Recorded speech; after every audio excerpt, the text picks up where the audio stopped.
सब भाइयों का धन्यवाद अदा करता हूं। और आज का विषय ये है कृषि, किसानी, केंद्रीय बजट और हरियाणा सरकार की नीतियाँ। और जब कृषि किसान की बात आती है तो थोड़ा बहुत किसान आंदोलन भी आ जाता है बीच में। तो इस विषय पर हम बात करेंगे। मैं हमारे केंद्रीय वित्त मंत्री श्रीमती निर्मला सीतारमण जी का धन्यवाद अदा करता हूं कि उन्होंने एक अच्छा बजट दिया है, किसान हितैषी बजट दिया है। और खास कुछ पार्टियां, खासकर कांग्रेस पार्टी, ये दुष्प्रचार करने में लगी हुई थी कि मोदी जी के नेतृत्व में किसानों को डर बैठाया जा रहा था कि उसकी कुछ नुकसान हो जाएगा। तो आप पहली बार आंकड़े दे के बताया गया कि एमएसपी पे जो खरीद थी गेहूं की, धान की, दालों की, कपास की, वो कंपैरिजन किया कि 2013 में क्या थी, बजट भाषण में दिया गया और इस बजट में क्या था। आम तौर पे इसमें जो आपने देखा होगा 2013-14 में किसानों को 33,874 करोड़ रुपए की गेहूं खरीदी थी, जो 19-20 में बढ़ के 63,000 हुई। इस साल जो है 75,050 करोड़ रुपए हुई। दालों में 236 करोड़ रुपए की दाल खरीदी गई थी 2013-14 में। इस बार 10,530 करोड़ रुपए की दालें खरीदी गई है। इसी तरह कपास का कई गुना बढ़ा। धान का राशि जो है 1,75,000 करोड़ तक पहुंच गई। और जो केसीसी का एडवांस देते हैं, किसान क्रेडिट कार्ड, जिस पे साहूकार के चंगुल से किसान निकल जाए, वो पहले पिछले साल 15 लाख करोड़ की एडवांस थी, उसको बढ़ा के 16.5 लाख करोड़, 1,50,000 करोड़ रुपए का केसीसी को अतिरिक्त जो है फंड रिलीज किया गया। किसान को ब्याज ना देना पड़े। किसान की सबसे बड़ी समस्या तो यह है कि पूंजी अगर साहूकार के ब्याज में आ गया तो चंगुल से नहीं निकल पाता। और हरियाणा सरकार, केंद्र सरकार का 7% बैंक ब्याज ले, 3% की इंटरेस्ट सबवेंशन केंद्र की है, 4% किसान देता है। हमारे जो बैंक है छोटे किसान का, 5 एकड़ से छोटे किसान का, वो 4% ब्याज भी हरियाणा सरकार देती है। मोदी जी ने थोड़ा ही कहो 6-6 हज़ार रुपये करके लगभग 1.25 लाख करोड़ रुपए के आसपास डीबीटी दिया। कुछ हमारे कांग्रेस के भाई कह देते थे वो राशि कुछ भी नहीं है।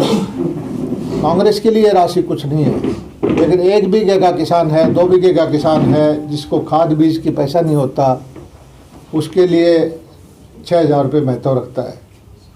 और ये एक अच्छी शुरुआत है।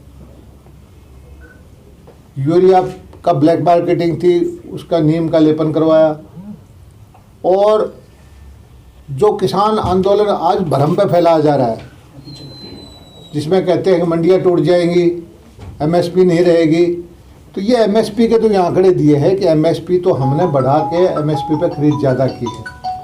मंडियों की 1,000 मंडियों में पूंजी और डाल के उनको इलेक्ट्रॉनिक सिस्टम से जोड़ के सारा देश का एक बाज़ार बनाने की नई योजना की शुरुआत की गई। और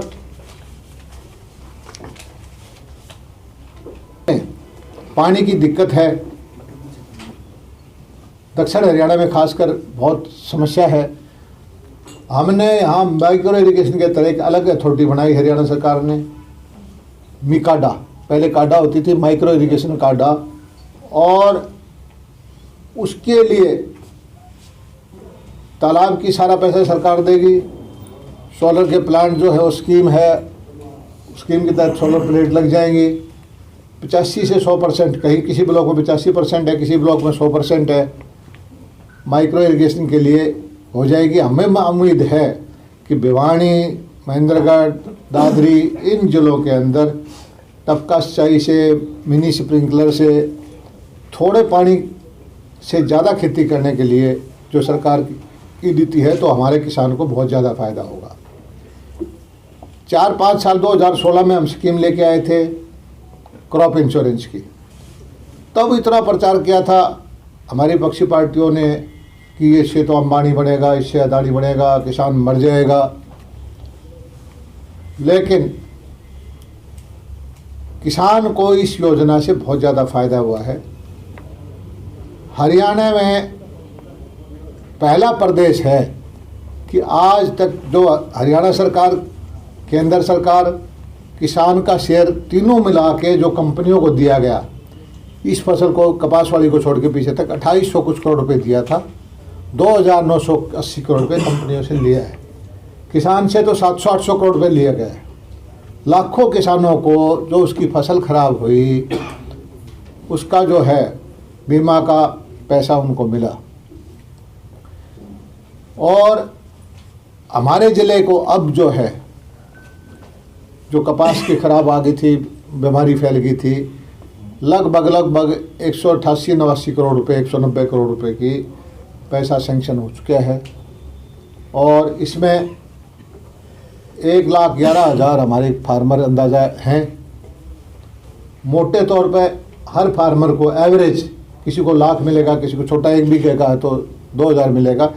20,000 रुपये प्रति फार्मर के एवरेज से एक फसल का भाव, ये जो पैसा है फसल बीमा योजना का, जबकि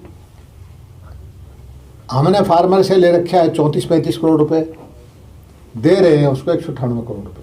जिस योजना का ये कहते, और ये योजना के बारे में पहले कंपलसरी थी, अब ऑप्शनल कर दी है, भाई किसी को लेना हो तो लो। लेकिन लाइन लगा के जो भ्रम फैलाते थे कांग्रेस वाले, उसी योजना को किसान जो है लाइन लगा के बीमा करवा रहे हैं।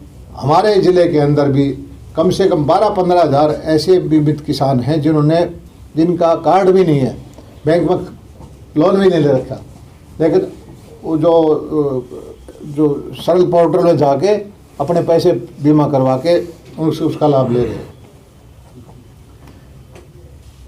हरियाणा में मंडियां ख़त्म करने के दुष्प्रचार हो रहे हैं। एशिया की नहीं, मेरे ख्याल में गारंटी नहीं कहता, विश्व की 2-3 मंडियों के मुकाबले की मंडी, वर्ल्ड की 2-3 मंडियों के मुकाबले की मंडी, 7-8 हज़ार करोड़ रुपये जिसमें लगेंगे। पहला फेज 2400 करोड़ रुपये का टेंडर अगले महीने में हो जाएगा, हमारे गन्नौर में शुरू हो जाएगी। उस मंडी में भी हम, कोई सरकारी मंडी होगी और थोड़ा बहुत आधा परसेंट 1% उसकी सफाई सुफाई के लिए यूजर चार्ज लेंगे, किसी तरह का कोई टैक्स नहीं होगा। जो एक भ्रम फैला रखे हैं कि भाई मंडी टूट जाएंगी, मंडी टूटने के लिए नहीं, हरियाणा बनने के नहीं, देश में सबसे बड़ी मंडी हम बनाने जा रहे हैं।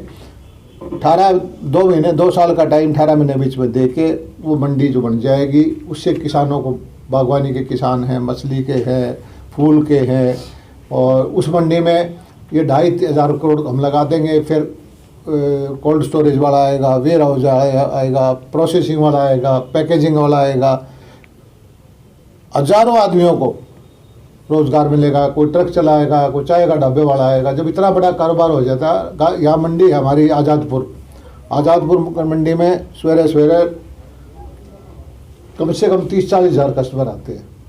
हमारी कोशिश ये है कि दिल्ली के बजाय हम जो है कस्टमर को लेके आए। मछली की मार्केट बनाने की हमारी योजना है।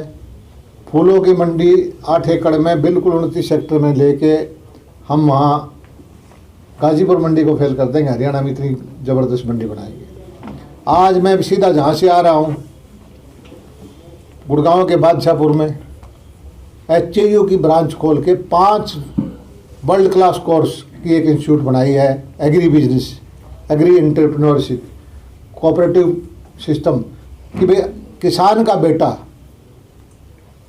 जो IIM अहमदाबाद, IIM बेंगलोर, उसके मुकाबले की डिग्री हरियाणा में HAU की मिले, जिसमें जॉब की पूरी गारंटी है, बिजनेस भी करे। तो ऐसी अभी 45 करोड़ रुपए की योजना का शिलान्यास मुख्यमंत्री जी ने किया था, वो हम करके आए हैं। हरियाणा के अंदर हैफेड के द्वारा वेयर हाउसिंग लगभग 2-2.5 लाख मीट्रिक टन के वेयर हाउसिंग बनाने की प्राइवेट रूल से है।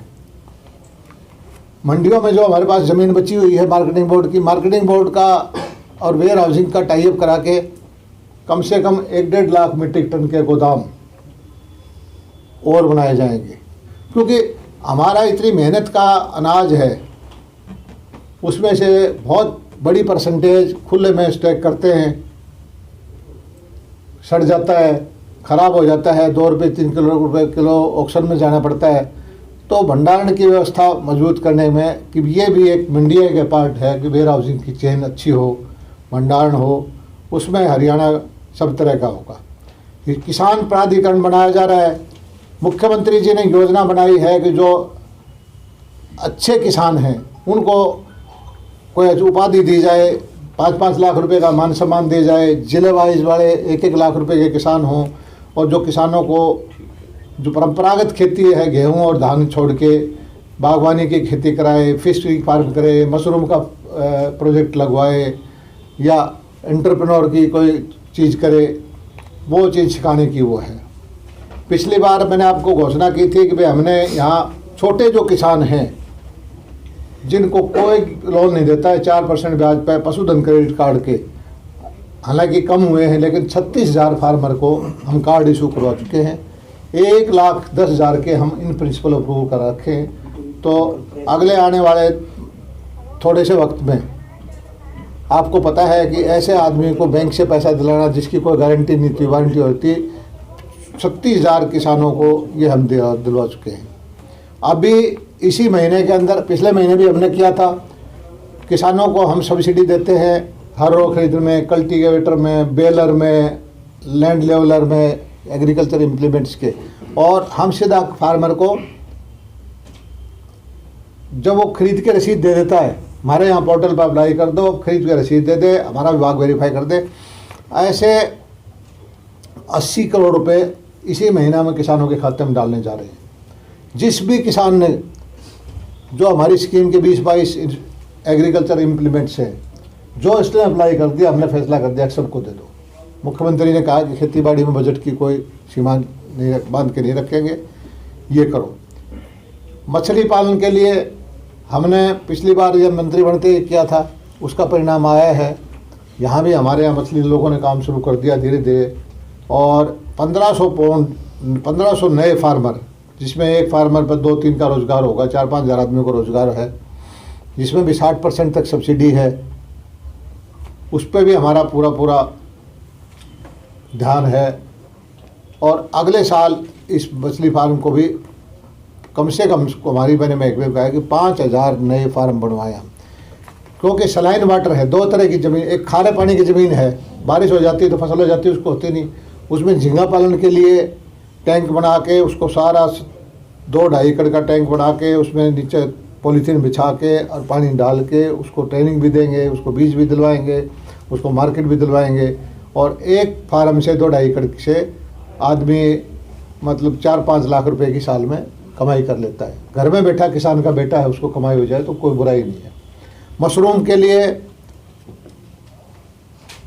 स्कीम हमारी है, करोड़ रुपए तक के प्रोजेक्ट में 30-30, 40-40, 50-50 लाख रुपए की सब्सिडी है। हमने कोशिश कही है कि भाई मशरूम फार्मिंग के लिए खूब तेज़ी से काम करें। नए नए किसान आ रहे हैं इसमें, सोनीपत तो मशरूम का हब बन गया है। और हमारे ज़िले में भी मैं कहा भाई सोनीपत से निकाल के रोहतक में, दादरी में, भिवानी में, यहाँ के बच्चे भी है बेरोजगार। देखो 2 करोड़ रुपए तक का लोन पे 3% की आज जो है आत्मनिर्भर भारत के तहत बैंक से सब्सिडी है। कोई 2 करोड़ का मशरूम का फार्म बनाता है, सब्सिडी तो अलग से देता है हमारा महकमा, और बैंक से उसको पैसा मिल जाता है। मान लो बैंक का रेट 8% का, 9% का, तो 3% देती है भारत सरकार इंटरेस्ट सबवेंशन। कमा के खाने वाले आदमी के लिए एग्रीकल्चर सेक्टर में संभावनाएं अपार हैं। थोड़ा सा मेहनत करनी पड़ेगी, एक बार सीखना पड़ेगा बीज कहाँ से है, रख रखाव इसका कैसे होगा। और किसान की सबसे बड़ी समस्या है वो पैदा तो कर लेता है, उसको माल बेचना नहीं आता। किसानों के बच्चों को हम जैसे ये कॉलेज खोला है, एग्री मार्केटिंग का डिग्री देंगे, एग्री मार्केटिंग के हम ट्रेनिंग भी देंगे, और हमारी कोशिश भी होगी कि भाई पेरी अर्बन है, क्योंकि हमारा एनसीआर का इलाका है, किसानों के दूध का सीधा काम हो जाए, कोई मछली पालता है तो सीधा उसको जगह अलॉट हो जाए, गुड़गांव में, दिल्ली में दूध की सीधी सप्लाई करना शुरू हो जाए। संभावनाएं हैं और हम कर भी रहे हैं, लेकिन किसान धीरे धीरे जो परंपरागत खेती को छोड़ने में थोड़ा सा, उसको जब तक पड़ोसी के खेत में नहीं आ जाता तब तक उसको मानता नहीं है, उसको वक्त लगता है समझने में। लेकिन ये चीज़ें जो हैं बदलेंगी। और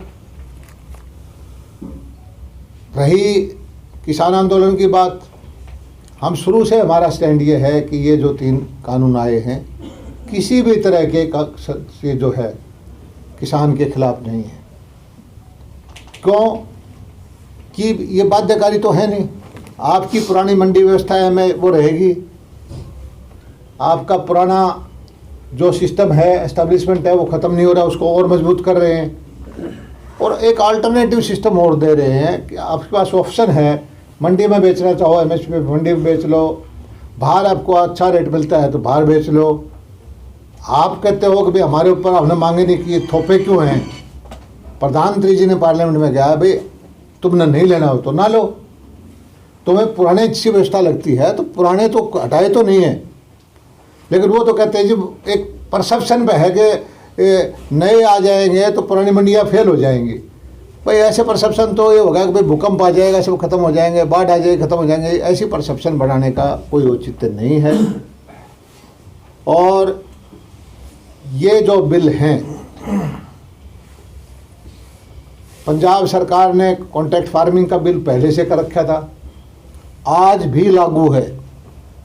उसमें यह है कि कॉन्ट्रैक्ट फार्मिंग करता है किसान को, अगर अपने कॉन्ट्रैक्ट को ब्रीच ऑफ कॉन्ट्रैक्ट करता है तो उसकी 5 लाख रुपए तक का जुर्माना और 5 साल तक की सज़ा हो जाती है। दुर्भाग्य से उस प्रांत के किसान जो कहते हैं केंद्रीय जो हमने कानून बनाया कि भी कुछ भी हो जाओ, कॉन्ट्रैक्ट फार्मिंग हो जाओ, तो जो सामान लगाया तो उन्हें कंपनी ने या व्यापारी ने ज़मीन पर उसका कोई क्लेम नहीं होगा, किसान से 1 पैसा ले नहीं सकता, किसान से खाद बीज जो है जो लगाया है उतना ही उसके बदले की फसल ले सकता है। लेकिन एक चीज़ का दुर्भावना फैला के कुछ लोगों के अपने हित हैं, कुछ पहली बार मैं देख रहा हूँ कि लाल झंडा चमकने लग गया, नाम किसान का लाल झंडा। इस लाल झंडे ने बर्बाद किया था बंगाल को, इस लाल झंडे ने सारे हमारे औद्योगिक क्षेत्र था उसको बर्बाद किया था। और ये जरूर है कि आंदोलन तो ये अध्यादेश है, कानून बड़े उससे पहले शुरू था।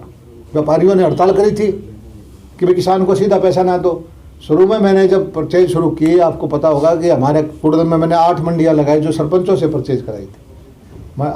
हमने 8 व्यापारी ये कह रहे थे कि हड़ताल करेंगे, क्योंकि उनकी अपनी है परंपरागत जमाया काम है, वो सोचते हैं जो सिस्टम चल रहा है नया सिस्टम नहीं आना चाहिए।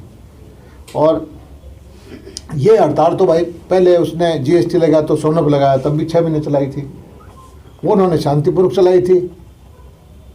अब मुझे एक चीज़ बताओ, ये किसान नेता जो हैं, बात किसान की, तो टेलीफोन टावर तोड़ने से किसान का हित कैसे जुड़ गया? सिर्फ और सिर्फ कामरेड चाइना के इशारे पे कि विदेशी निवेश हमारे देश में ना आए, पूंजी निवेश जो आज दुनिया मानती है कि चीन से निकल के भारत की तरफ आना है, तो ऐसा माहौल पड़ दो कि एक तो अव्यवस्था हो जाए, लॉ एंड ऑर्डर यहाँ ना रहे, किसी पूंजी किसी ने लगाई है तो उसकी फैक्ट्री की, उसकी टावर की या उसकी चीज़ की उसकी सिक्योरिटी ना रहे, ये ऐसा माहौल पैदा करने की कोशिश की गई थी। लेकिन सच्चाई जो है धीरे धीरे सामने आती है। सारे कांग्रेस ने इस देश में सबसे ज़्यादा शासन किया है। कांग्रेस किसी मुद्दे पर बैठ के कभी भी, कांग्रेस का कोई भी नेता बिंदुवार एक पॉइंट पे भी धान का क्या रेट था, कांग्रेस कितनी सब्सिडी देती थी, कांग्रेस कितना इंसेंटिव देती थी, कांग्रेस ने कितना मुआवजा दिया है, कांग्रेस ने फसल बीमा का कितना दिया है, या भाव कितना दिया है या मंडी में परचेज ज़्यादा किए, उस मुद्दे पर कोई बात करने को तैयार नहीं। काले कानून, काले कानून, काले कानून। दूसरा, ये कांग्रेस का नेता है, एक परिवार की पार्टी है, इसको कोई फोबिया हो जाता है। कभी तो पीछे से भाषण दिया था कि मैं पार्लियामेंट में बोल दूंगा तो धरती हिल जाएगी। फिर कभी कहता है कि मैं 15 मिनट अगर बोल गया तो मोदी जी टिक नहीं पाएंगे। अब कहता है कि मोदी जी चीन से डरते हैं, चीन को ज़मीन दे दी, जबकि सारी दुनिया का बच्चा बच्चा जानता है कि 1962 की लड़ाई में चीन ने हमारे इलाके को हथिया लिया। हमने अपने नक्शे से उस ज़मीन को नहीं, अक्साई चीन की ज़मीन को नहीं हटाया है। पहली बार भारत की सेना ने पराक्रम दिखा के सर्दी के इस बर्फीले पहाड़ों के ऊपर, भाई उसमें एक तरफ चीन की है, एक तरफ हमारी है, बीच में नो मैंस लैंड होती है, 3 किलोमीटर का, कहीं 4 किलोमीटर का नो मैंस लैंड है वो टेरिटरी, ताकि आमने सामने सेना ना हो। वो ये फैसला कर रखा है, किसी का नहीं है। उसमें कभी हम चले जाते हैं, कभी ये चले जाते हैं। कल परसों ये फैसला किया कि भाई अब जो है बीच वाली 3-4 किलोमीटर में कोई नहीं जाएगा, अपने अपने दूर हो जाओ, ताकि आगे कोई जान माल का नुकसान ना हो। लेकिन ये हमारे ज्ञानी विपक्ष के नेता राहुल गांधी जी कहते हैं कि चीन को ज़मीन दे दी। ये जरूर है, चीन को ज़मीन दी, लेकिन इनके नाती जो थे जवाहरलाल नेहरू, उसने पहली बार किसी युद्ध में भारत हारा था, तो उस वक्त हारा था और वो नहीं संभाल पाए देश की अखंडता को। और चीन से किसी पार्टी ने चंदा लिया है तो वो कांग्रेस पार्टी है, जो रिकॉर्ड में ब्लैक एंड वाइट में दे रखा है। आज आत्मनिर्भर भारत की तरफ मोदी जी ने जो नारा दिया, उसके बाद चीन का इंपोर्ट घटा है। चीन को समस्या है कि भारत 135 करोड़ की मार्केट है, अगर चीनी सामान यहाँ धीरे धीरे घटना शुरू हो जाएगा कि उधर से अमेरिका उसको टाइट कर रहा है, उधर से जापान कर रहा है। एक हमने अपनी जो रक्षा के लिए ऑस्ट्रेलिया, जापान, अमेरिका और भारत मिलके उसको सामने समुद्र में घेर रहे हैं, बौखलाया हुआ चीन है। तो कहीं न कहीं जो ये टावर तुड़वाने में या लाल झंडा चमकाने में चीन का हाथ इसी में है। हमारे भोले वाले, मेरे खासकर जो जिस बिरादरी से मैं बिलोंग करता हूँ, बहादुर कौम है, मुझे गर्व है कि भी मैं इस कौम से हूँ। लेकिन जो ये आज के बेवजह इस आंदोलन में साथ देते हैं, इसका मैं साथी नहीं हूँ। पहले भी पिछली योजना के अंदर उत्तर प्रदेश में, पश्चिमी उत्तर प्रदेश से हमारे प्रदेश में आग लगा के एक नेता गया था। खूब यहाँ दंगे हुए, जान माल गई, हजारों बेगुनाह पे मुकदमे बन गए। अभी भी कुछ नौजवान हमारे जेलों में हैं। लेकिन देखो कितनी शॉर्ट मेमोरी है हमारी बिरादरी के।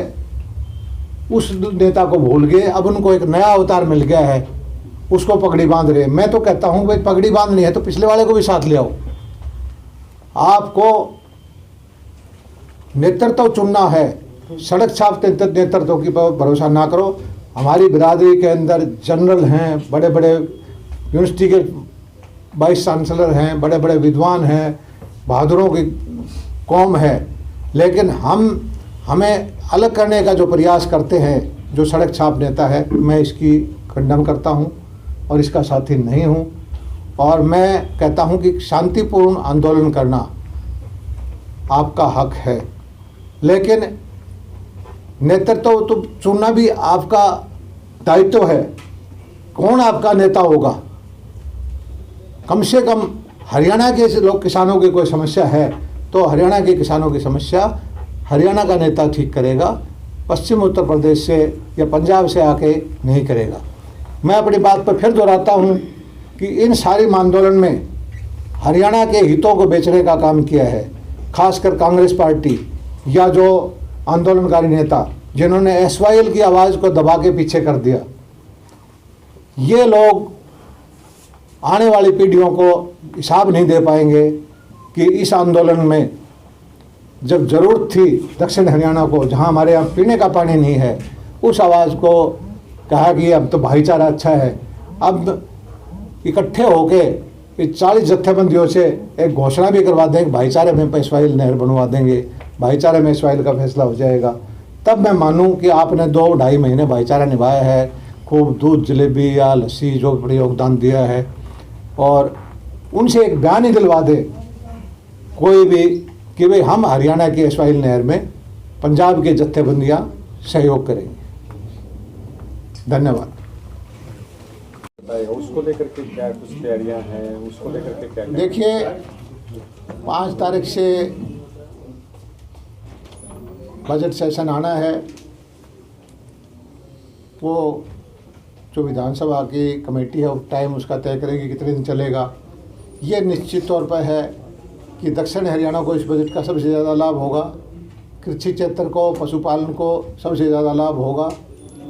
हमारे मुख्यमंत्री वित्त मंत्री भी जी हैं, वो बजट बनाने में कल MP साहिबा से चर्चा की थी। पिछली बार एक उन्होंने नई नीति डाली कि वे सारे विधायक जो हैं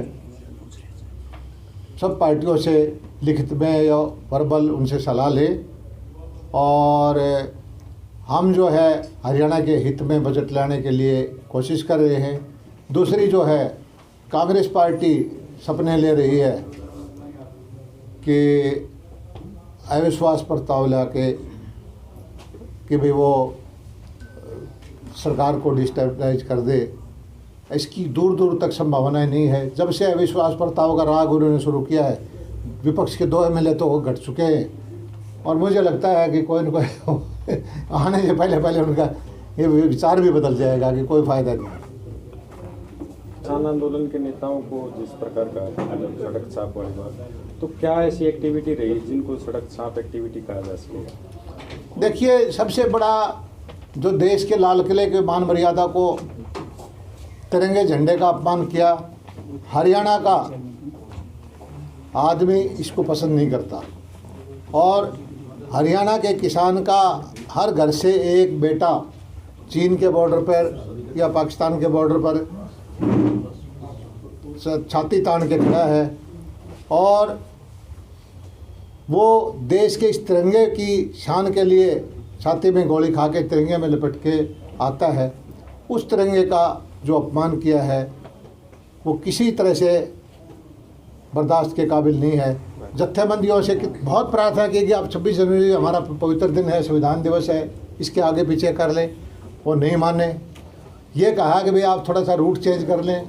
उन्होंने एफिडेविट तक दिया, ये कहा कि किसी भी तरह की अगर कोई इस रूट से बाहर कोई जाएगा तो हमारी जिम्मेदारी है, और कांग्रेस पार्टी कहती है कि ये जिम्मेदारी जत्थेबंदियों की नहीं, ये हमारी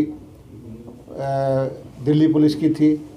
और ख़ासकर मैं दिल्ली प्रशासन जो पुलिस विभाग है उसको साधुवाद देता हूँ कि उन्होंने हमारे 300-400 उसके हमारे नौजवान जो हमारे किसानों के बच्चे हैं, दिल्ली की पुलिस के आधे से ज़्यादा जो संख्या है वो हरियाणा के किसानों के बच्चे ही हैं।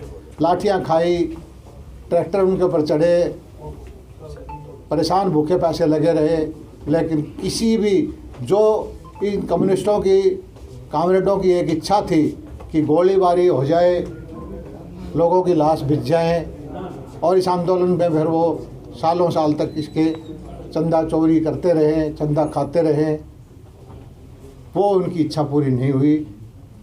और अभी भी मैं तो प्रार्थना करता हूँ, 2 तरह के हैं, भोले वाले किसान हैं, छोटे हैं, 1 एकड़ का 2 एकड़ का, वो किसान शब्द ऐसा है किसान के कि हम भी किसानों के साथ हैं, हम भी किसान हितैषी को, आप सब भी किसानों के साथ हैं। लेकिन जैसे हमारे प्रधानमंत्री जी ने कहा, आंदोलनकारी एक वर्ग है और आंदोलन जीवी अलग वर्ग है। आंदोलन जीवी कौन है? कुछ चेहरे इस देश में ऐसे हैं, मेधा पाटकर या फलाना झगड़ा ऐसे ऐसे कि टिहरी डैम का मामला हो तो वो बैठते हैं, सरदार सरोवर डैम का मामला तो बैठते हैं, शाहीन बाग का मामला तो वो ही धरने बैठते हैं, कोई और आरक्षण का मामला हो वो आगे बैठे मिलते हैं, और वही बड़े बड़े विद्वान जो आपने कहते हैं आंदोलन जीवी, किसान का मामला हो जैसे अब योगेंद्र यादव जी, मुझे समझ में नहीं आई, यही योगेंद्र यादव जी काला धन लाने वाले में आ गए थे, अन्ना के आंदोलन में आ गए थे और अब ये सबसे बड़े किसान नेता हो गए, चाहे इनको खेती बाड़ी के बारे में ABC भी ना पता हो। यहाँ पर आप देख लो, मैं तो अपने हल्के में जानता हूँ, मेरे हल्के में कोई एक यूनियन नहीं है, 5 अलग अलग विंग है, 5 अलग अलग तरह की कापियाँ। कोई सिर्फ और सिर्फ मैं खुला बोलता रहता हूँ कि ये चंदा जीवी हैं, चंदा चोर हैं, इनका धंधा है, कोई मरो कोई जियो, इनकी रोजी रोटी। अब 8 गांव में 10-10 आदमी बैठे, सब ने अपनी अपनी पर्ची छपवा रखी है। किसान की आवाज़ के लिए एक जगह कर लें, एक ग्रुप के चल लें, एक पर्ची छपवा लें, लेकिन नहीं, इन्हें कोई लेना देना नहीं किसान हित से। और इन धरनों के अंदर भिवानी जिले में वही चेहरे हैं जो कांग्रेस की राजनीति में सक्रिय भूमिका निभाते हैं, इन लोगों की राजनीति में सक्रिय भूमिका निभाते हैं या विपक्ष की भूमिका निभाते हैं। आंदोलन करना गलत नहीं है, लेकिन इसको कहो कि राजनीतिक आंदोलन है, सत्ता की लड़ाई है। इनको किसान से उनको पता है कि ऐसी चीज़ मांगते हैं जो किसान को मिल नहीं सकती। किसान को भड़का के, उसका टाइम खराब करके, उसको गुमराह करके, इनका मकसद था कि जो एक बार किसी तरह से हिंसा हो, गोलीबारी हो, वो मकसद में कामयाब नहीं हो पाए।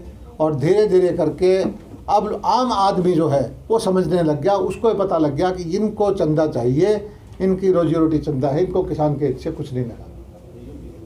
सर महापंचायत हुई है, बाहरी नेता कौन सा है भाई? हरियाणा में शिकायत आए हैं सर, जैसे यूपी से हैं। हाँ, तो एक नेता तो बता दिया पहले, तो उससे पहले तो वो हिला गया था हमारे को, क्या नाम, देशपाल मलिक भी था जी सर, इससे ज़्यादा हिला गया था हरियाणा में। तो क्या कहना चाहेंगे सर? कह दिया कि मैं तो कहता हूँ कि नेता तो कम से कम अपने प्रांत का चुन लो,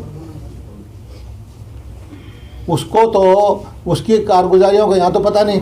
मैं 3 दिन पहले वहाँ से गया था, दिल्ली से हरिद्वार, हरिद्वार से चंडीगढ़ 4 दिन पहले। कहीं कोई वो नहीं है, कहीं धरना नहीं, कोई प्रदर्शन नहीं, कोई टोलबंद नहीं, कोई लेना नहीं, कोई देना नहीं। ये जरूर है देखिए कि किसान वर्ग के ऊपर, किसान की सहानुभूति में हमें भी सहानुभूति है, मेरे परिवार को भी सहानुभूति है, सरकार को भी सहानुभूति है, नेतृत्व को भी सहानुभूति है। किसान, हमारे प्रधानमंत्री जी ने कहा है कि किसानों के पवित्र आंदोलन में इन आंदोलन जीवियों ने खराब कर दिया। क्या तरीका है? ऐसा है, हम कुछ बिछाएंगे तो इन्हें प्रबंध करें तो कहता है किले बिछा दी, प्रबंध ना करेंगे तो कहता है कि कल को दिल्ली में घुस जाते हैं, एक रात का आज जत्थेबंदी फैसला करेंगे, तब सवेरे हम दिल्ली में जाएंगे, फिर कहेंगे कि भाई आपने प्रबंध क्यों नहीं किया। किले बिछाने से क्या फ़र्क पड़ गया? और रास्ते बहुत हैं, लेकिन किले तो बिछाने का, मुझे पहले आंदोलन में शुरू में कहा था कि इन जत्थेबंदियों को कि भाई आप बुराड़ी का 100-200 एकड़ का ग्राउंड है, 10 लाख की भीड़ को ले सकता है, सारी व्यवस्था कर देंगे, वहाँ बैठ जाए। नहीं मानेंगे। रामलीला मैदान में क्यों नहीं जाने थे? रामलीला मैदान में जगह कम है, पहले सारे आंदोलन रामलीला का आंदोलन हुआ। ट्रैक्टर अगर वहाँ चले जाएंगे तो आदमी वहाँ 5000 ट्रैक्टर भी नहीं आ सकते। सरकार ने तो ये कहा कि ट्रैक्टर नहीं आने, तो मना ही कर नहीं दिया। नहीं, रामलीला देखो ऐसा, रामलीला मैदान के अंदर फिर ये नेतृत्व विहीन आंदोलन को नई दिल्ली के अंदर बैठा के देश को ज़्यादा बदनामी, कुछ भी उपद्रव कर दें। अब रामलीला मैदान में जाए बगैर लाल किले की बेइज्जती कर दी, कल को पार्लियामेंट की कर देंगे तो देश का सम्मान क्या रहेगा दुनिया में? इतनी ट्रैक्टर, रामलीला आदमी का आंदोलन तो हो जाए। ये तो कहते हैं हम तो बुलडोजर लेके जाएंगे, ट्रैक्टर लेके जाएंगे, कुछ और लेके जाएंगे। सर, सोशल मीडिया में देखा जा रहा है कांग्रेस के अलावा इस तीनों कानून बिलों का जो ये किया जा रहा है, इसका विरोध, वो उसमें बीजेपी सांसद भी है। भाई ऐसा है कि इसका विरोध तो अमेरिका में बहुत ज़्यादा चल रहा है, इसका विरोध तो कनाडा में बहुत ज़्यादा चल रहा है, इसका विरोध लंदन में बहुत ज़्यादा चल रहा है। और इसका मुझे बताओ कि इसमें आंदोलन जब शुरू हुआ था तो उसमें सोशल मीडिया पे हमने देखा था कि मांग आई कि जो टेररिस्ट थे इनको बरी कर दो, मांग आई कि जो खालिस्तान की मांग भी आई। अब मैं ये नहीं कहता कि किसान सारे खालिस्तानी हैं, लेकिन तत्व तो घुसे तो हैं इसमें सारे, और ये चीज़ तो आपको मांगनी पड़ेगी, चाहे थोड़ी बहुत इक्का दुक्का हो, तरह तरह के तत्व तो घुसे ही हैं। और सबसे अच्छी बात यह है कि कम से कम बल का प्रयोग हुआ और जान माल का नुकसान जो है किसान भाइयों का नहीं हुआ। सर, सबसे पहले PTI, उसके बाद जो D ग्रुप में स्पोर्ट्स कोटे से लगे थे वो, और फिर संस्कृत और ड्राइंग टीचर, अगला नंबर किसका? नहीं, अगला नंबर जिसने दुष्कर्म का रखा है कोर्ट फैसला करेगी, और हम कोर्ट का मानते हैं, आंदोलनकारी कहते हैं हम सुप्रीम कोर्ट का भी नहीं मानेंगे। मतलब इस देश का कानून ये कहते हैं, एक तो अधिकार कहते हैं वो कि हमारा आंदोलन का अधिकार है शांतिपूर्ण ढंग से, लेकिन मुझे एक चीज़ समझ में नहीं आई कि भारत का सर्वोच्च न्यायालय कहता है कि इसका भी हमें मान्य नहीं है। कहता है ये आदमी बीच में जो बीच वाले आदमी तो टाइपिस्ट ही है, आपकी चीज़ को फैसला करने वाले नहीं है, फैसला सुप्रीम कोर्ट करेगा, लेकिन बहाना लेके कि भले ये 4 आदमी हमारे हक के नहीं हैं इसलिए हम सुप्रीम कोर्ट का भी नहीं मानेंगे। ऐसा आंदोलन, ऐसी जिद जो किसी भी तरह से जस्टिफाइड नहीं होती, वो जिद इस आंदोलन में हमने देखी। वरना प्रधानमंत्री ने, कृषि मंत्री ने कहा कि भाई जो इसमें क्लॉज बाई चर्चा करके जहाँ जहाँ आपको लगता है उसको हम बदल देते हैं, लेकिन चुनी हुई सरकार को डिस्टेबलाइज करना और संसद के अधिकार से ऊपर सड़क पर फैसला करने की ताकत दिखाना, इस आंदोलन का मकसद ये था।